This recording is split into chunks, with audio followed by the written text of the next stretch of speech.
am currently working through a core wound of I'm sorry I'm not perfect. That's like like deep inside of me there's a child that that didn't feel unconditionally loved, and the response is I'm sorry I'm not perfect. And I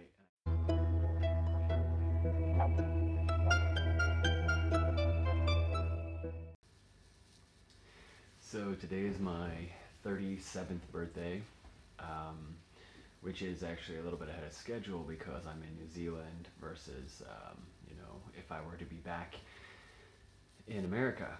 But um, an interesting numerological thing came up. So for me, 36 has a lot of interesting things to it because it's multiples of many numbers and it's round and all that. But 37, as was pointed out to me, is very interesting in the fact that in numerology you add the numbers and then it goes from 1 to 9. So it would be 3 plus 7 is 10, but then it condenses, I guess then 1 plus 0 is 1, which means the starting of new, and or like the completion of the old phase and the starting of the new. And at first that didn't really resonate with me, because I feel like that's always happening. I'm always completing and starting and spiraling back and on and on and on. And I'm sure there's other videos about those topics. But then as I'm kind of settling into the birthday in this last day or two, it does seem to be that way. There's a strong completion with the stuff with my parents, and not that you ever just are in full alignment with family. That sounds ridiculous to me, actually, but the completion of my process of becoming autonomous, becoming sovereign in who I am, and evolving out of or growing out of the role of the child and having that parent-child dynamic to being my own man. And that means being, in the most recent case, having really strong boundaries, and social boundaries and financial boundaries. So that feels really good. One thing I'd like to point out is the flip side, or the dark side, or reverse of sovereignty is loneliness, in the sense of when you have codependence and parent-child and employer-employee, all that, there's the power and control dynamic, but then there's also the safety of that structure, that group, or that employment or caregiving. And so when you're sovereign, you're taking care of yourself, well, maybe there's a sense of loneliness in that. And for some people that might be true. I think for where I'm at, I don't feel lonely, and in fact I feel cared and loved for, and all that. I'm in a relationship that helps a lot,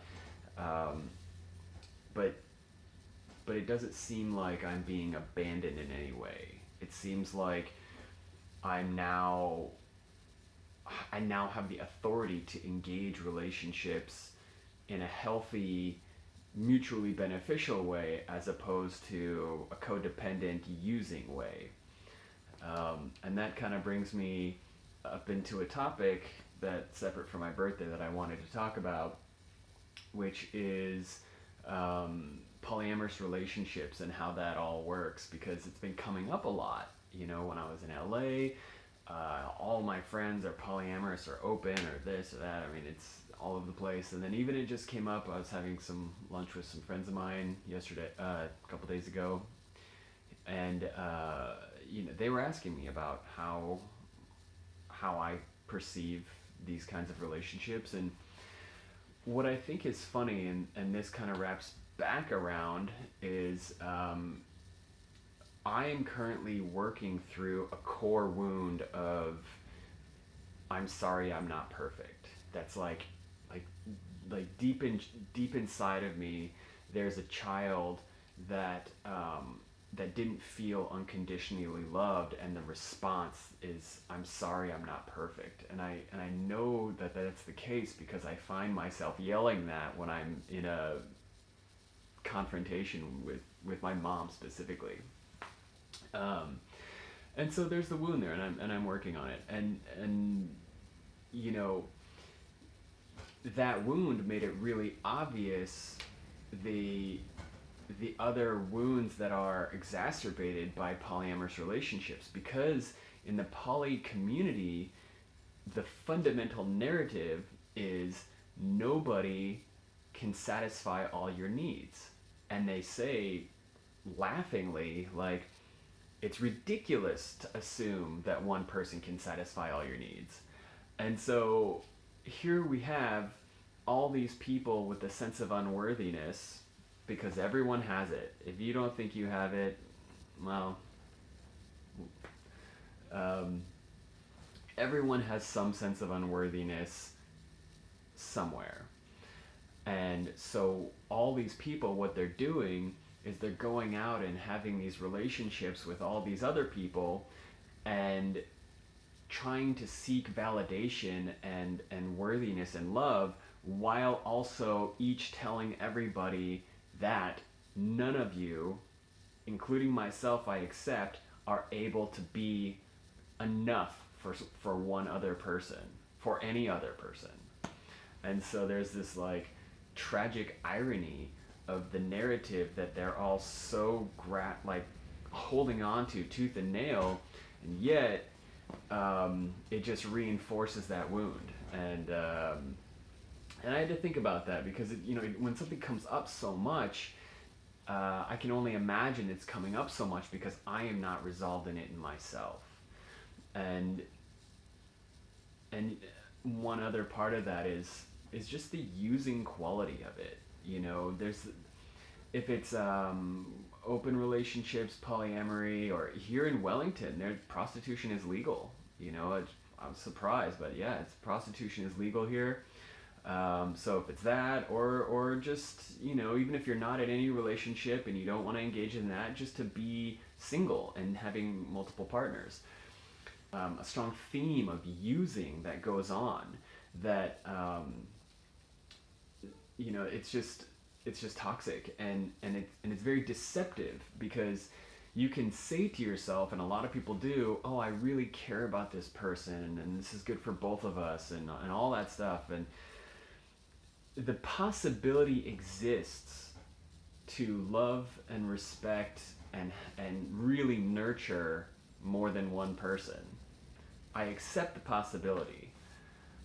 In all of my years in observing, both in my relationships and others, have I ever seen anything close to that? No, I have not. And I think, again, it's just really easy for people to trick themselves into thinking that they're being high conscious in this ascension boot camp bullshit narrative that I've heard as well as part of the poly thing. It's just so easy for people to lie to themselves that, adding all these extra energies into the mix, it's overwhelming, and I've seen it just hurt people over and over and over again. So, to go again, to wrap back around to a previous statement in this, it's for me, there's a strong sense of completion in coming to closure with monogamy. Even though I've been in a relationship for a year and a half ish, there's always a part of me that's like, well, what about her, and is this really right for me, and all, there's a lot of that. And so the first thing being, do I want one partner? And the truth is yes. I mean, I just can't imagine getting to any level of depth or sincerity with myself and in a relationship outside of that. And then the other thing is, my partner is just amazing, and I can go into all the ways that I love her, but You can check her out for yourself. She has her own YouTube channel. She does the Redbird Oracle, and I highly recommend it. It's very interesting. Um, so yeah, on my 37th birthday, nearing, now I'm pushing 40, which is an interesting kind of thing. Even though I feel like I'm in my 20s and I'm strong and flexible and all that, and I, work on my health. Um, it does really feel like I'm now entering into a new space of responsibility for myself, having transcended the child parent dynamic, and you know engaging consciously in a mature relationship. So that feels really good, and of course it's not just about me. These personal steps in development are exciting also in that I know that they will intrinsically help me to serve, um, I would say, humanity or my community or whoever it is. The more clear and aligned I am in myself, the more the more I can love others, and I know that, and that feels really good. Thanks for joining me on this journey. Blessings.